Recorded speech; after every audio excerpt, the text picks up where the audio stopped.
जय हिंद साथियों, कैसे हैं आप लोग। आई होप कि आप लोग अच्छे होंगे और स्वस्थ होंगे। तो चलिए आज के वीडियो में भी हम लोग एनसीईआरटी प्रश्नावली 8.1 का क्वेश्चन नंबर 11 को देखने वाले हैं, जो कि लास्ट क्वेश्चन होने वाले हैं। इससे पहले जो लोग क्वेश्चन नंबर 1 to 10 नहीं देखे हैं वो प्लीज़ हमारे डिस्क्रिप्शन बॉक्स को चेक कर ले या चैनल के प्लेलिस्ट पे जाए। वहाँ पे आपको new book NCERT all maths exercise करके प्लेलिस्ट मिल जाएंगे, तो वहाँ से आप लोग देख लीजिएगा।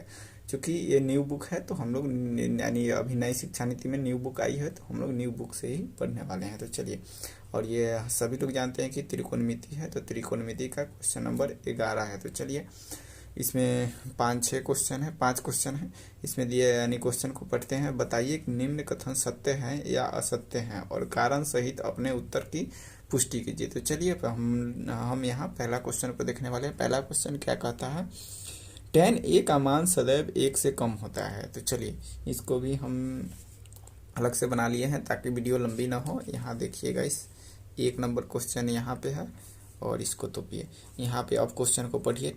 क्वेश्चन नंबर 1 क्या कहता है, tan a का मान सदैव 1 से कम होता है। तो यहाँ देखिए, tan a का मान 1 से सदैव कम होता है, यह कथन असत्य है। यह बिल्कुल असत्य है, चूँकि tan 0 का मान तो 0 होता है, tan 30 डिग्री का मान तो 1/√3 होता है। लेकिन गाइस यहाँ पर tan 45 डिग्री का मान 1 होता है, जो कि यहाँ इस कथन को बिल्कुल असत्य ठहराता है। क्योंकि tan a का मान सदैव 1 से कम होता है, जो कि असत्य है। यहाँ तो tan 45 का मान 1 हो जाता है, तो ये तो गलत बात है।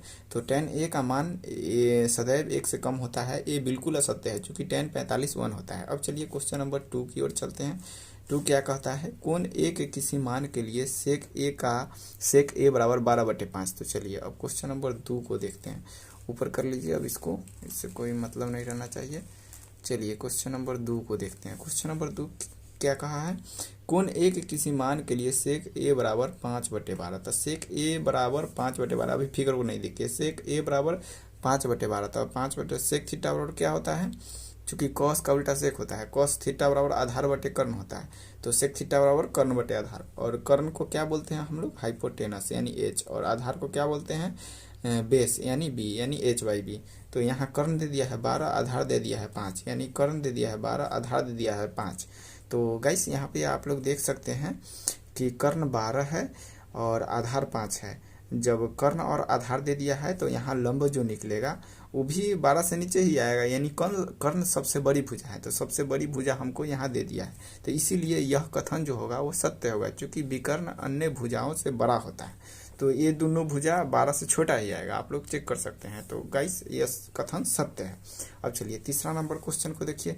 तीसरा नंबर क्वेश्चन क्या कहता है, cos a कोण a के कोसेकेंट के लिए प्रयुक्त एक संक्षिप्त रूप है। नहीं गाइस, ये बिल्कुल गलत है। 3 नंबर का हल हमने दिया है असत्य, चूंकि cos a कोण a के कोसाइन के लिए प्रयुक्त होता है, न कि यहाँ क्वेश्चन नंबर 3 कहता है कोसेकेंट के लिए। कोसेकेंट के लिए नहीं, कोसाइन के लिए एक संक्षिप्त रूप होता है। तो ये गाइस आपको ध्यान में रखना है, कोसेकेंट नहीं, कोसाइन के लिए एक संक्षिप्त रूप होता है, इसलिए असत्य है। अब चलिए क्वेश्चन नंबर 4 को देखते हैं। कॉट और a का गुणनफल होता है। तो चलिए यहाँ 4 नंबर को देखते हैं, ऊपर कर लीजिए।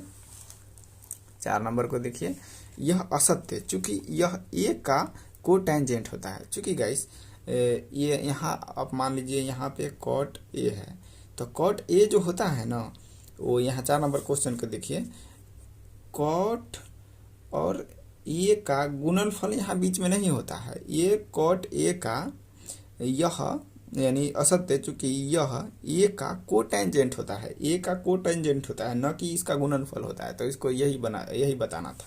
अब चलिए, किसी भी कोण थीटा के लिए साइन थीटा बराबर यहाँ 4/3। तो अब 5वां नंबर क्वेश्चन को देख लीजिए आप नीचे। अब फिगर को पहले नहीं देखिए, पहले ये देखिए। साइन थीटा बराबर यहाँ क्या दिया है, 4/3। यहाँ क्वेश्चन में देखिए, किसी भी कोण थीटा के लिए साइन थीटा बराबर 4/3। चलिए 5वां नंबर को आप थोड़ा सा ऐसे कर लीजिए, बस गाइस। यहाँ पे देखिए साइन थीटा बराबर 4/3, जो कि क्वेश्चन में यहाँ दिया गया है, साइन थीटा बराबर 4/3। तो 4/3, तो साइन थीटा बराबर हम सभी लोग जानते हैं कि लंब बटे कर्ण होता है, यानी p/h, यानी परपेंडिकुलर मान लंब होता है और कर्ण को हाइपोटेनस बोलते हैं। तो यहाँ लंब दे दिया है 4 और कर्ण दे दिया है 3। तो यहाँ देखिए फिगर में, अब चलिए फिगर को देखिए, अब क्वेश्चन को भूल जाइए, ऊपर कर्ण 3 दे दिया है और लंब 4 दे दिया है। तो गाइस ये कथन असत्य होगा, क्योंकि यहाँ जो विकर्ण है, विकर्ण से लंब और आधार बड़ा नहीं हो सकता है। तो असत्य, चूंकि विकर्ण अन्य भुजा से बड़ी होती है, तो इसीलिए असत्य है। चूंकि ये लंब 4 है, इससे कहीं ना कहीं ये बड़ा ही होता। तो गाइस आपको ऐसे करना है। तो इस तरह हमने क्वेश्चन 1 to 11 पूरा खत्म करा दिया है। तो मिलते हैं नेक्स्ट पार्ट में एक्सरसाइज 8.2 की ओर। Thank you, bye bye.